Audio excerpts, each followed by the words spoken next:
지금 한국서 동아시아컵이라는 축구 시합이 열리고 있습니다. 오늘 저녁까지 하는 것 같은데요. 한국, 일본, 중국, 여기다가 호주까지, 호주는 왜 동아시아컵에 나갔는지 그건 잘 모르겠습니다만은 호주까지 참석해서 시합을 하고 있습니다. 호주하고 한국하고는 경기가 끝났습니다. 서로 이기고 진 팀 없이 비겼는데, 호주 와서 특히 호주 시민권자로 살고 있는 한국 사람들은 이럴 때 누구를 응원하고 있습니까? 이럴 때 보면 진짜 정체가 무엇인가 드러난다고 볼 수 있겠습니다. 제가 보기로는 아무도 호주를 응원하지 않는 것 같더라고요.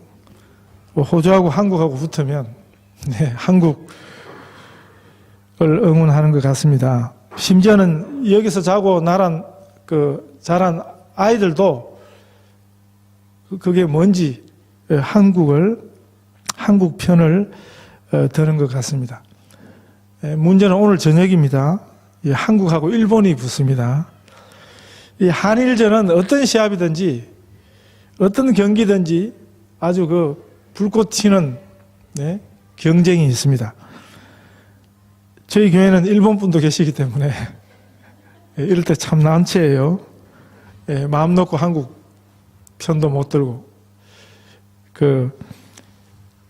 자기 나라를 사랑한다는 것, 예국한다는 것이 두 나라가 상반된 입장에 있을 때는 한쪽 편에서는 그 예국인데 다른 쪽 편에서는 그거는 아주 나쁜 놈이죠. 한국과 일본의 경우가 그런 것 같습니다.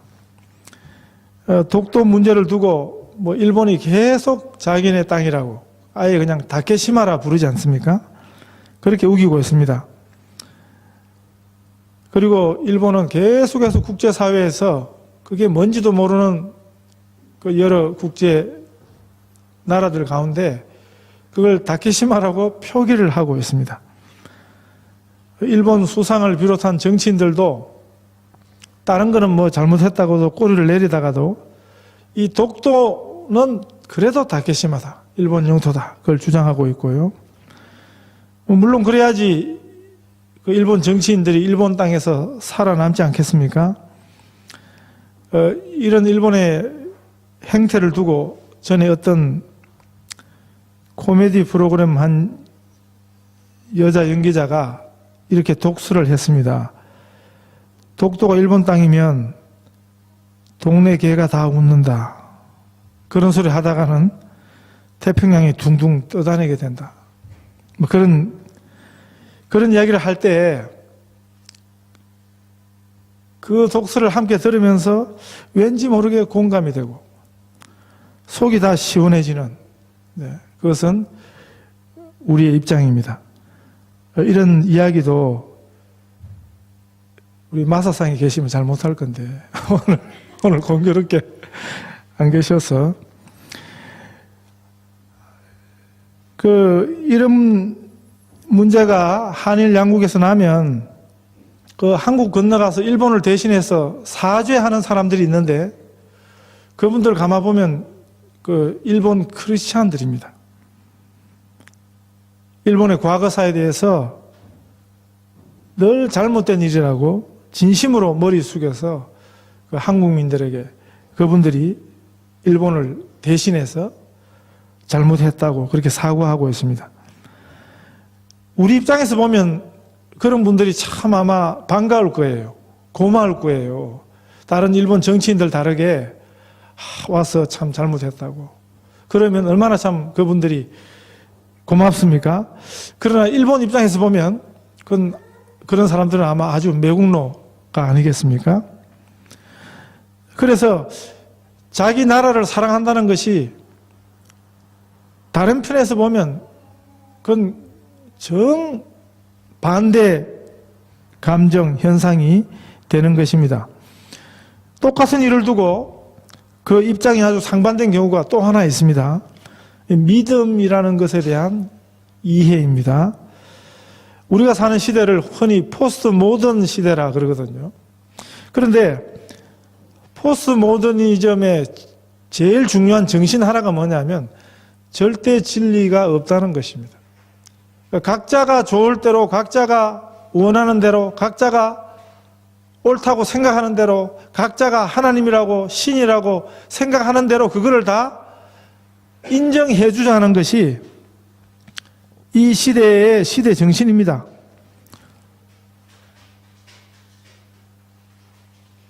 그래서 사실 종교 간에 믿음이 달라서 그 믿음이 다른 것에 대한 그런 이해가 우리 기독교적 입장이 어떤 의미에서는 시대 정신에 어긋나는 것이지요. 그러나 분명한 것은요, 하나님 말씀인 성경에 우리 믿음의 근본적인 근거를 두고 있는 우리 그리스도인들에게는 성경에서 말씀하는 믿음이라는 것이 이 세상에서 또 다른 종교에서 말하는 그런 믿음하고는 너무 다르다는 것입니다. 이 성경이 말씀하는 믿음은 세상에서 이 믿음도 있고 이런 믿음도 있고 이거 다 옳다고 해주자, 어느 하나도 반대하지 말자 하는 그런 태도와 분명히 다르다는 것입니다. 그래서 우리가 지금 창세기를 통해서 성경이 말씀하시는, 성경이 보여주는 성경에서 말씀하는 믿음이 무엇인가를 우리가 살펴보고 있는 것입니다. 이 성경에서 말씀하는 믿음을 제일 잘 보여주는 경우가 바로 아브라함의 경우입니다. 왜냐하면 아브라함은 하나님이 말씀하는 그 믿음이 도대체 무엇인가를 제대로 보여주는 믿음의 본보기거든요. 그래서 아브라함이 믿음의, 그런 의미에서 믿음의 조상입니다. 믿는다 그래서, 믿음이라 그래서 다 같은 믿음의 세계가 아닌 것입니다. 우리가 지난주에 이어서 두 번째로 살펴보고 있는 이 본문의 또 하나 중요한 이야기는, 그 중에 하나는 지난주에 말씀드렸습니다. 우리는 하나님 말씀을 듣고 웃습니다. 그런 제목으로 제가 말씀을 드렸습니다. 이 100세 된 아브라함과 90세 되어서 여자의 기능이 완전히 말라버린 사라는 평생 불임이었습니다. 이제 생리마저 끊겨지게 되었습니다. 한 여자로서는 이제는 여자의 기능을 이제 할 수 없게 되었습니다. 아이 낳는 일은 그런 꿈에도 못 꾸는 그런 일입니다. 그런데 하나님께서는 그 부부가 친아들을 낳을 것이다, 이렇게 말씀하셨습니다. 그 말씀을 듣고는 아브라함도 웃고 사라도 웃었다 그랬습니다. 왜냐하면 그건 도무지 일어날 수 없는 일이거든요. 그들 나름대로 신앙의 경륜이 있었습니다. 신앙생활 처음 하는 초신자가 아니었어요. 그런데도 하나님의 말씀을 듣고는 그걸 너무나 터무니없게 여겨서 웃게 된 것입니다. 그런데 사실은 이 내용은 하나님이 아브라함에게 주신 언약 중에서 가장 결정적인 것입니다. 변두리에 있는 것 아니고 그 언약의 가장 중심이 뭐냐면 자손을 통한 축복입니다. 아브라함이 왜 그 시대에 그 인생을 다근 모험과도 같았던 이민 가는, 그때 이민 가는 일은 하나도 좋은 일이 아니었습니다. 아무것도 보장이 없던 그런 일이었습니다. 원래 아브라함이 살던 고향 땅이 그 시대에 제일 좋은 지역이었습니다. 그런데 하나님 복 주신다는 말씀을 듣고 그가 가나안 땅이라는 생전 듣도 보도 못한 그 미지의 땅으로 이민을 떠났던 것입니다. 그 복을 주시겠다는 하나님의 그 약속, 그 약속의 중심은 아들을 통해서, 자손들을 통해서 복을 주시겠다 하는 약속입니다. 그런데도 이 하나님 약속의 가장 중요한 이 내용을 듣고는 아브라함 부부가 너무 기가 막혀서 웃었다 하는 것이죠. 자, 이런 믿음이 이게 제대로 된 믿음입니까? 우리가 생각하는 믿음, 그 믿음의 내용이 이런 것입니까?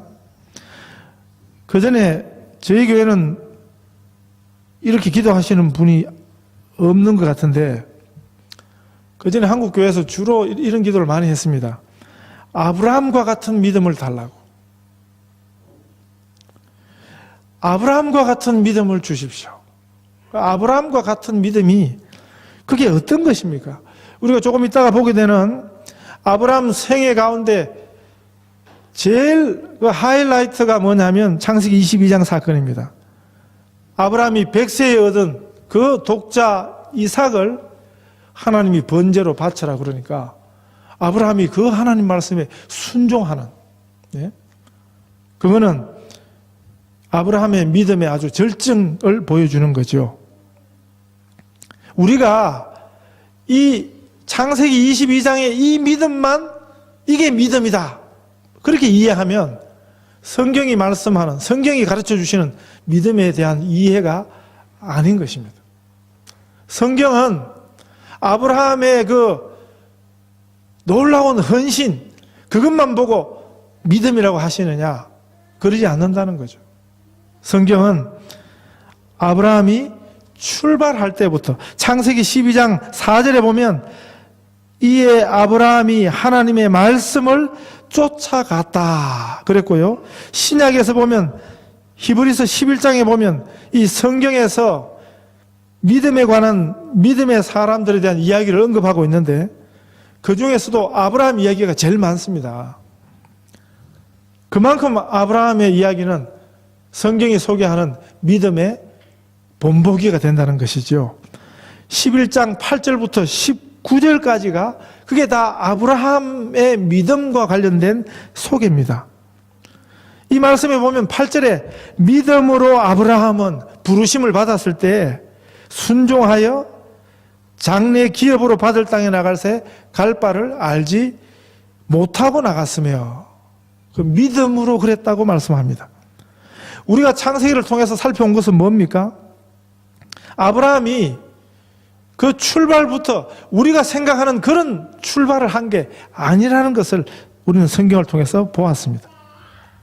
하나님께서 가나안이라는 알지도 못하는 지역으로 이민을 가라고 아브라함을 부르셨는데 아브라함이 본토를 떠났습니다.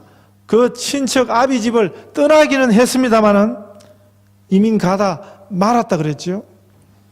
그 고향 땅의 울타리에 걸려가지고 그것을 벗어나지 못하고 거기 걸려 있었습니다. 처음부터 아브라함이 온전하게 순종했던 게 아니었습니다. 우리가 생각하는 그런 믿음 뭡니까? 하나님 부르시니까 그냥 순순히 따라 나서는, 그게 안 했다는 것입니다. 그런 길을 갔던 게 아니고 하나님이 다시 가서 아브라함을 재차 불러내시고 아브라함이 주저하니까 하나님이 다시 재촉하시고 그래서 마지 못해서 갔습니다. 그것도 가나안 땅에 처음 도착해놓고 그 땅에 가뭄이 드니까 그 약속의 땅을 금방 버려두고 애굽으로 갔다가 아주 낭패를 당하기도 했지요. 그때도 아브라함이 제 발로 믿음으로 돌아온 게 아니에요. 하나님께서 인도하셨습니다. 그래서 우리가 아브라함에게 배우는, 성경이 아브라함을 통해서 보여주는 믿음의 본질이 뭡니까? 그건 인간에게 있는 게 아니라는 거죠. 하나님이 주도하시는 것입니다. 그게 성경에서 말씀하는 믿음입니다. 하나님이 인도하시는 거예요. 하나님이 주도하시는 거예요. 그래서 성경은 믿음은 하나님께서 그 은혜로 주시는 선물이라 이렇게 말씀합니다. 우리 생각에는 믿음이라는 것, 이 믿는 우리가 주체가 된다고 생각하는데 성경은 그 믿음의 주체가 하나님이라고 가르쳐 주시는 것이 다릅니다. 인간에게서 시작되어서 인간에게 나는 인간의 산물이 아니라 그 기원부터 처음부터 시작부터 그리고 온 과정까지 하나님에게 달려있다. 그게 성경이 말씀하는 그게 믿음이라는 것입니다. 히브리서 11장 11절에도 보시면 믿음으로 사라 자신도 나이 늙어 단산하였으나 잉태하는 힘을 얻었으니 이는 약속하신 이를 미쁘신 줄 알미라. 그렇게 말했습니다. 우리가 창세기에서 보는 사실은 뭡니까? 그런데도 불구하고 사라는 하나님의 말씀을 듣고 처음에 못 믿었어요. 그래서 웃었다고 그랬습니다. 그런데 우리가 생각하는 우리 생각대로 하면 그러죠. 하나님 말씀을 못 믿어? 너 안 줘 하고 그 약속을 축복을 다 빼앗아가는 우리는 하나님을 그렇게 이해하잖아요. 실제 또 교회에서 그렇게 또 많이 가르칩니다. 그런데 성경에서 보여주는 하나님은 그런 분이 아니에요. 사라가 못 믿어서 웃으니까 아브라함이 못 믿어서 웃으니까 그것을 믿도록 하시는 분이 하나님이시라는 거죠. 그래서 사라가 나중에는 약속하신 일을 미쁘신 줄 알미라. 그렇게 고백을 하고 있는 것입니다. 우리가 한 일은 그래서 참 부족한 것입니다. 우리가 믿음 생활 뭐 하면서 우리가 하나님 앞에 정직하게 서면 참 부족한 것입니다. 얼마나 부족하냐 하면 나는 아무것도 한 것이 없습니다. 이런 고백을 우리가 하게 되는 것입니다. 그런데도 하나님께서는 그런 일을 잘 했다고 믿음으로 했다고 하나님께서 우리를 칭찬해 주시고 인정해 주신다는 것입니다. 오늘 본문이 주는 또 하나 믿음에 대한 가르침이 뭐냐면 바로 나그네에 대한 대접입니다. 하나님 말씀은 길 가는 나그네를 잘 대접하라 그렇게 말씀합니다. 성경이 말씀하는 누구를 잘 대접할까요? 네? 오늘 교회에서 물으면 뭐라고 하겠습니까? 목사들 대접 잘 받습니다. 목사님요. 근데 성경은 누구를 잘 대접해야 할까요? 할 때 우선순위가 있습니다. 그게 뭐냐면 첫째는 고아, 과부, 그리고 나그네. 이 세 종류의 사람을 잘 대접하라고 그렇게 가르칩니다. 이 세 종류의 사람들의 공통점이 무엇입니까? 그 공통점이 뭐냐면 이 고아와 과부와 나그네는 우리가 그들을 잘 대접해도 그들이 그것을 되돌려 줄 수 없는 사람들이라는 그런 특징이 있습니다. 성경은 우리가 다시 돌려받을 수 없는 사람들을 사랑하고 섬기고 대접하라고 그렇게 말씀합니다. 그 시대의 고아들이 그랬습니다. 그 시대의 과부가 바로 그런 사람들이었습니다.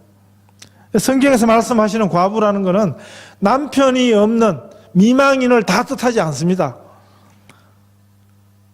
저희 어머님도 과부시지만 성경이 말하는 과부가 아니에요. 왜냐하면 의지할 수 있는 자녀들이 있거든요. 네? 가족들이 있거든요. 성경이 의미하는 과부는 아무도 돌봐줄 수 없는 그런 사람들입니다. 나그네도 그랬습니다. 그 당시 나그네는 그냥 한번 지나가면 그건 끝이에요.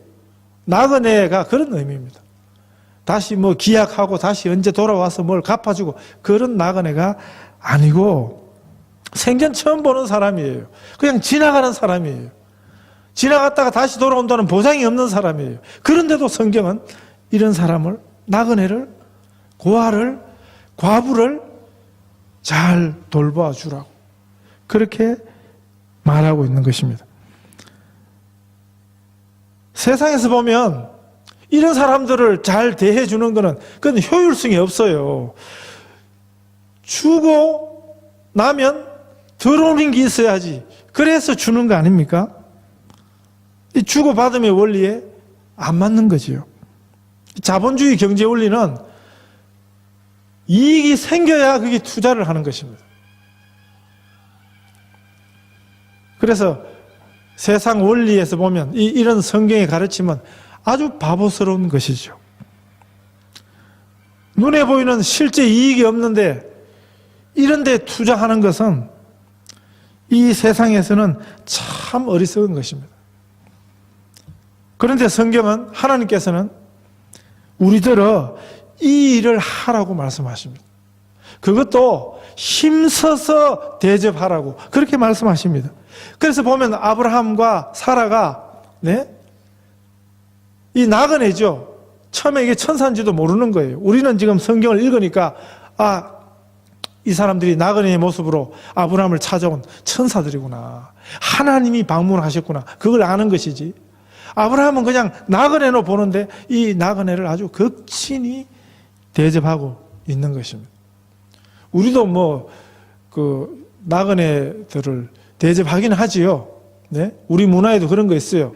누가 길 가는 사람, 낯선 사람이 잠 재워달라 그러면 옛날에는 잠도 재워주고 또 먹을 것 좀 달라 그러면 또 먹을 것도 주고 그랬지만 성경에서 말씀하는 이런 정도는 아니에요. 우리는 그냥 찬밥 남은 거 좀 꺼내주고 빈 방 있으면 이렇게 좀 저기 누추하지만 저기서 좀 자고 가라 이렇게 대접을 했지요. 그러나 성경이 말씀하는 이 나그네 대접의 양상은 전혀 다른 것입니다. 그걸 우리가 지금 창세기 18장에서 이 아브라함의 이 모습을 통해서 우리는 볼 수 있는 것입니다. 우리가 하나님 말씀 따라서 살다 보면 우리는 세상하고는 거꾸로 살아야 될지 모르는 것입니다. 우리는 이 세상에서 어려움을 당할 수밖에 없습니다. 그래서 이 세상을 잘 살기 위해서는 이런 믿음 생활은 문제가 있다고 그렇게 이해가 하는 것입니다. 한국 교회가 이런 경향이 있습니다. 그러나 교회는, 우리 그리스도인들은 이 세상에서 어리석다 그래도 우리는 하나님 말씀을 믿고 말씀을 묵묵히 쫓아 사는 그것이 우리의 복입니다. 교회는요, 우리 그리스도인들이 그렇습니다. 이 세상에서는 어리석다 하는 그런 일을 우리는 하나님 말씀이기 때문에 하는 것입니다. 우리가 실컷 잘 해줬는데 나중에 안면 바꾸고 싹 가버리면 참 속이 상하지 않습니까? 그렇다고 이제 내가 다시 하나 봐라. 그래서는 안 된다는 것입니다. 어떤 한인교회 사모님이요, 시드니 처음 온 분을 그렇게 공을 들였대요.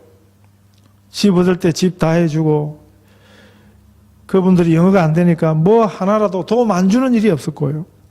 아이들 학교 문제며 운전까지 가르쳐가지고 운전면허까지 따게 해줬는데, 그리고 또 좋은 차도 또 싸게 또 살 수 있도록 도와주고. 그런데 이제 조금 살만해지니까, 이제 상황 파악이 되니까 큰 교회 좋다고 싹 가버리더라는 것입니다. 그래서 그 사모님이 아주 대성통곡하면서 울었대요. 그래서 하는 말이, 이제 내가 다시는 일어나 보자. 네? 그렇게 이 가슴에 먹는 사모들이 많답니다.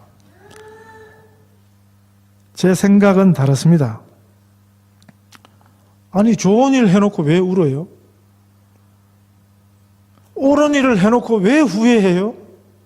그게 더 어리석은 것입니다.